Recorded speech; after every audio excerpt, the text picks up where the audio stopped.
नमो वज्रायाणं नमो द्वये सव्यसाहुरम्।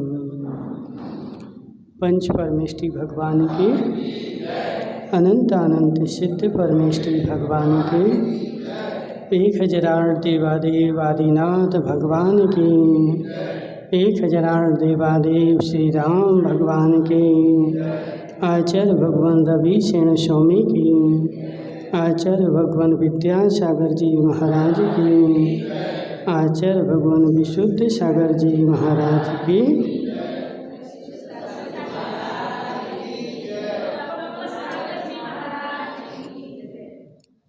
यहाँ पर पद्म पुराण चल रहा है और जिस पद्म पुराण में कल अपन ने देखा था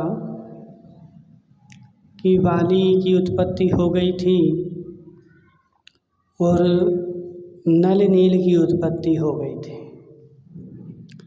बाली की शादी भी हो गई थी और उनके पिताजी उनको राज्य दे करके और राज्य से विदा हो गए थे। ठीक है, अब इसके आगे क्या हो रहा है देखते हैं।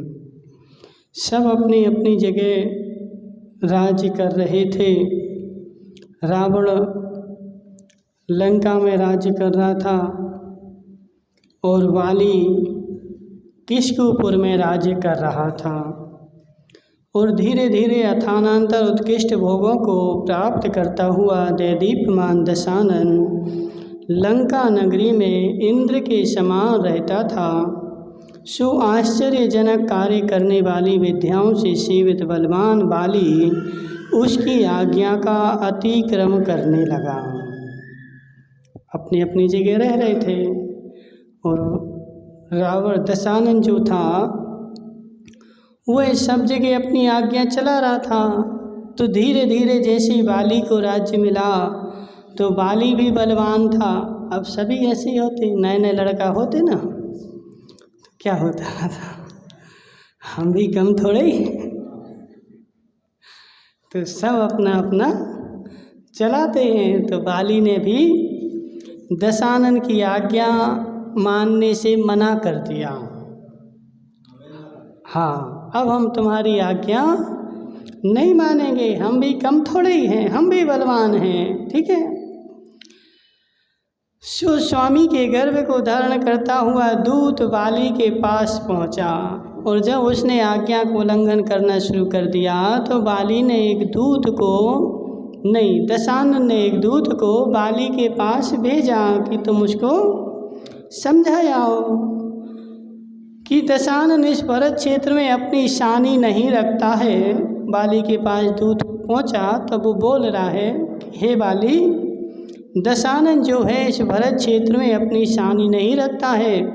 वह अतिशय प्रतापी, बलवान, महातेजस्वी, लक्ष्मी संपन्न, नीति में निपुण, महासाधन संपन्न, उग्र दंड देने वाला, महान अभ्युदय से युक्त और शत्रुओं का मान मर्दन करने वाला है।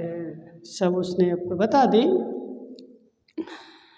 तुम उस उपकार को भूलकर पिता के विरुद्ध कार्य करते हो। हे सत्पुरुष, तुम्हें ऐसा करना योग्य नहीं है। मैं तेरे साथ पिता के समान अथवा उससे भी अधिक प्यार करता हूँ। तू आज ही आ और सुखपूर्वक रहने के लिए मुझे प्रणाम कर। दशानन ने वाली से कहलवाया कि हम जो हैं तुम्हें पुत्र के समान मानते हैं, तो तुम एक काम करो, आज ही मेरे यहाँ आओ लंका में और आज ही हमें प्रणाम करो और प्रणाम करके क्या करो, सुख से रहो। ठीक है। अथवा अपनी श्री प्रभा नामक बहन मेरे लिए प्रदान कर दो। यदि तुम प्रणाम नहीं करना चाहते हो तो अपनी बहन का विवाह हमारे साथ कर दो, तो तुम संबंधी हो जाओगे और संबंधी हो जाओगे तो फिर तुम्हें प्रणाम नहीं करना पड़ेगा। तो उसने 2 शर्तें रखी, या तो प्रणाम कर दो या शादी करवा दो। ठीक है।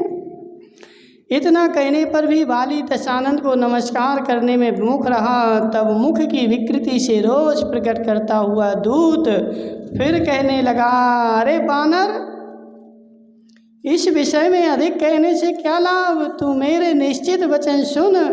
तू व्यर्थ ही थोड़ी सी लक्ष्मी पाकर विडंबना कर रहा है। जब बाली को क्रोध आया तो वो दूत भी क्रोध में आ गया कि अरे बानर, तू थोड़ी सी संपत्ति पाकर के और क्रोध कर रहा है। तू अपने दोनों हाथों को या तो कर देने के लिए तैयार कर या शस्त्र ग्रहण करने के लिए तैयार कर। तू या तो शीघ्र ही चामर ग्रहण कर अर्थात दास बनकर दशानन के लिए चमर ढोर, या दिशा मंडल को ग्रहण कर अर्थात दिशाओं के अंत तक भाग जा। तू या तो सिर को नम्र कर या धनुष को नम्रीभूत कर। या तो सिर को नम्र कर या धनुष को नम्रीभूत कर। नहीं आया समझ में? या तो सिर को नम्र कर, सिर झुका ले, या धनुष को नम्र कर मतलब युद्ध कर। ठीक है? या तो आज्ञा को कानों में पूर्ण कर या असहनीय शब्दों से युक्त तथा अपना जीवन प्रदान करने वाली धनुष की डोरी को कानों की पूर्ण कर अर्थात कानों तक धनुष की डोरी खींच। या तो मेरी चरण रज को मस्तक पर धारण कर अथवा सिर रक्षा करने वाला टोप मस्तक पर धारण कर। या तो हमारी चरण रज को मस्तक पे धारण करो या फिर तुम अपना सिर बचा लो, फोड़ देंगे। ठीक है? यह तो क्षमा मांगने के लिए हाथ जोड़ कर अंजलि बांध या हाथियों का बड़ा भारी समूह एकत्रित कर। या तो हाथ जोड़ ले और नहीं जोड़ रहा है तो क्या करो, हाथियों का बड़ा भारी समूह एकत्रित करो। या तो बाण छोड़ या पृथ्वी को प्राप्त कर, या तो वेत्र ग्रहण कर या माला ग्रहण कर, या तो मेरे वचनों की नखों में अपना मुख देख या तलवार रूपी दर्पण में अपना मुख देख। ठीक है? ये सारी उपमाएं बता रहे हैं। ठीक है? तो इस प्रकार सुन करके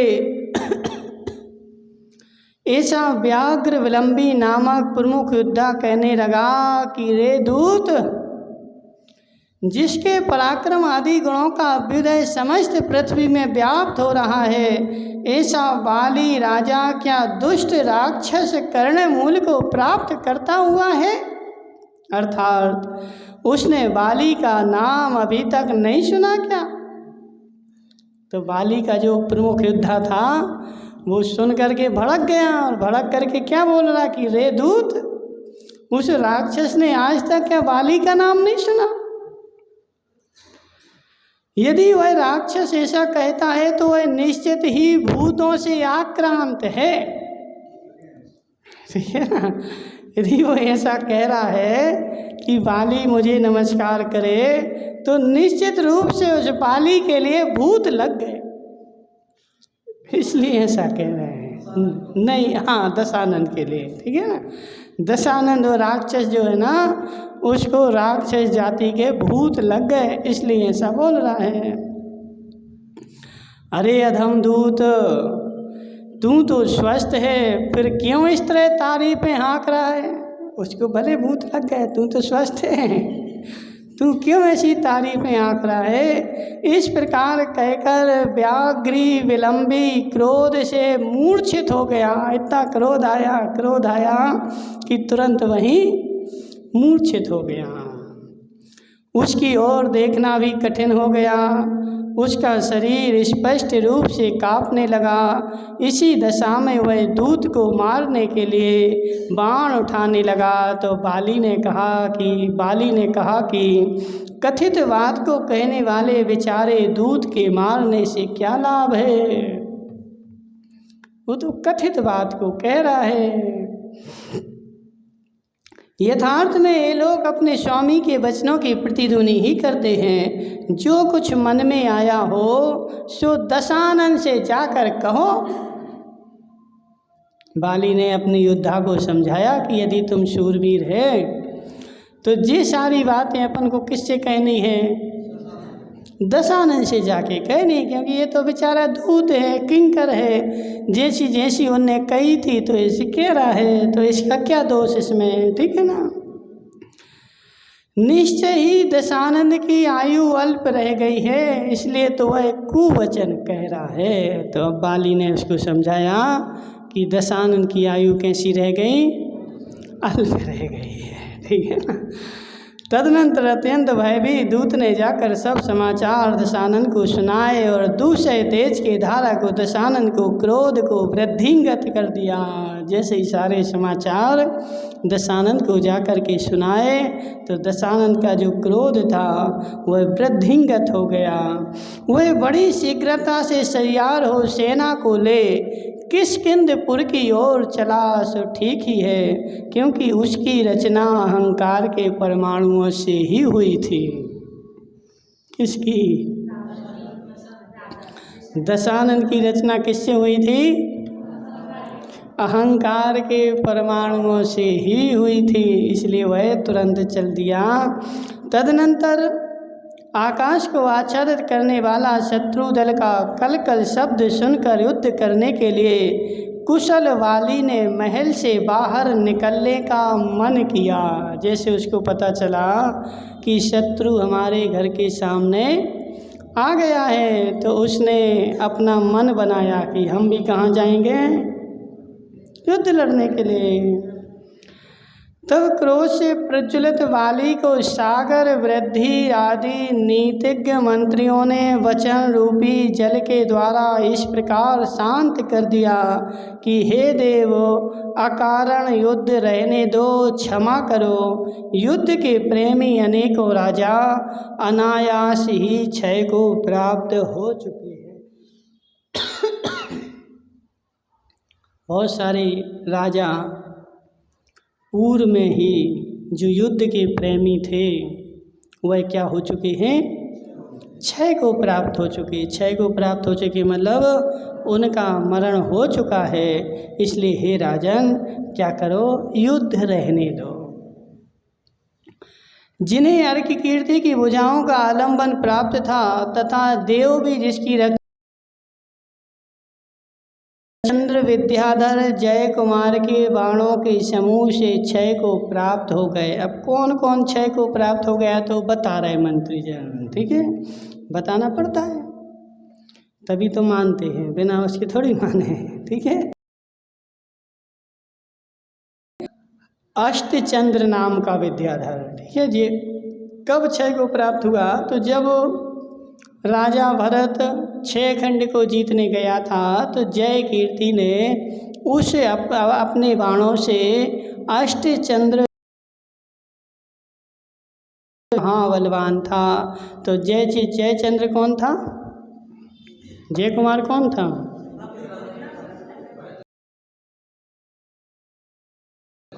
सेनापति था। 9 रत्नों में एक रतन था। हो बाद में संसार में बाद में उन्होंने मुनि दीक्षा ले ली, सुलोचना से ब्याह किया। ब्याह करने के बाद मुनि दीक्षा ली और मुनि दीक्षा लेकर के मोक्ष चले गए, ठीक है ना। जिसे देखना कठिन है तथा उत्तमोत्तम तलवार और गदाओं को धारण करने वाली थी, ऐसी बहुत बड़ी सेना भी नष्ट हुई थी। इसलिए संशय की अनुपम तराजू पर आरूढ़ होना उचित नहीं है कि यद्यपि अपनी प्रशंसा करना उचित नहीं है, तथापि ये मंत्रीगणों, यथार्थ बात आप लोगों से कहता हूँ। मैं सेना सहित दशानन को विकुटी रूपी बाएं हस्त तल की चपेट में ही चूर्ण करने में समर्थ हूँ। बाली क्या बोल रहा है कि मंत्रियों, हम अपनी प्रशंसा नहीं कर रहे, हम बता रहे इतनी शक्ति है कि मैं रावण के लिए अपनी हस्ततल से मैं सेना के ही चूर्ण कर दूंगा, एक ही हाथ से, दूसरा हाथ नहीं। फिर भी कठिन मन को क्रोधाग्नि से प्लुजित किया जाए तो कहना ही क्या। यदि मैं क्रोध धारण करूं तो फिर तो बात ही दूसरी है, ठीक है। कर्म की आवश्यकता नहीं, जिससे कि क्षण भंगुर भोग प्राप्त होते हैं। मोही जीव केला के स्तंभ के समान महादुख से भरे नरक में पड़ते हैं। इन भोगों को आचार्य कुंदक मने अमृतचंद्र स्वामी ने भी समय सार में इस केला के स्तंभ के समान देखा। कभी केले का स्तंभ? बोलो विराग भाई, है ऐसा होता है छाता के जैसा है? नहीं देखा माताओं ने, पंडित जी ने देखा है। केले का स्कंद जो होता है, छीलते जाओ तो छिलका ही छिलका निकलते हैं। केले का स्तंभ देख लो या फिर पत्ता गोभी देख लो। पत्ता गोभी जो होती ना, एक निकालो चौथा तो पत्ते ही पत्ते निकलते जाते हैं। ऐसे केले के स्तंभ में पत्ते ही पत्ते निकलते जाते हैं। तो यहाँ पे बता रहे कि संसार निस्सार है, ठीक है ना। जितने भोग भोगोगे, जितने भोग भोगोगे, उतनी इच्छाएं और बढ़ती जाएंगी और लास्ट में जा कर के देखोगे तो सार कुछ नहीं मिलेगा। क्या नाम है? अनिल, अनिल नाम, अनिल भाई, सार कुछ नहीं निकलेगा, ठीक है। सारे जीवन भर करो, क्या निकलता है बताओ? है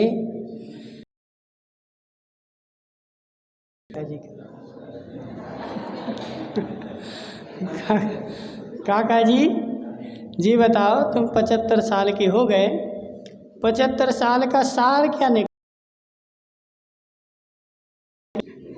है?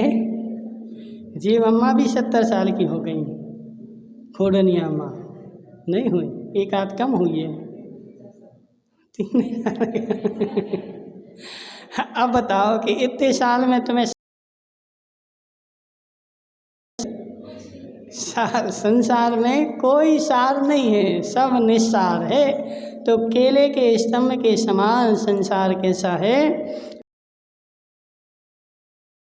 में पड़ते हैं, और जो इसमें लिपटता है उसको अगले भाव में नियम से नरक ही मिलता है। जिन्हें अपना जीवन अत्यंत प्रिय है, ऐसे जीवों के समूह को मारकर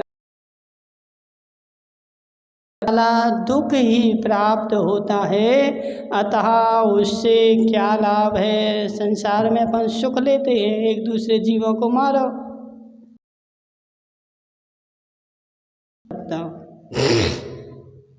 तो यहाँ पे बता रहे, हे प्राणी, अरहट की घड़ी के समान अत्यंत दुखी हुए संसार रूपी कूप में निरंतर घूमते रहते हैं और संसार से निकलने में भगवान के चरण युगल को नमस्कार कर अब मैं अन्य पुरुषों के लिए नमस्कार कैसे कर सकता हूँ। बाली बोल रहा है कि मैंने जिनेंद्र भगवान के चरण कमल अन्य को नमस्कार कैसे कर सकता हूँ। अब मैं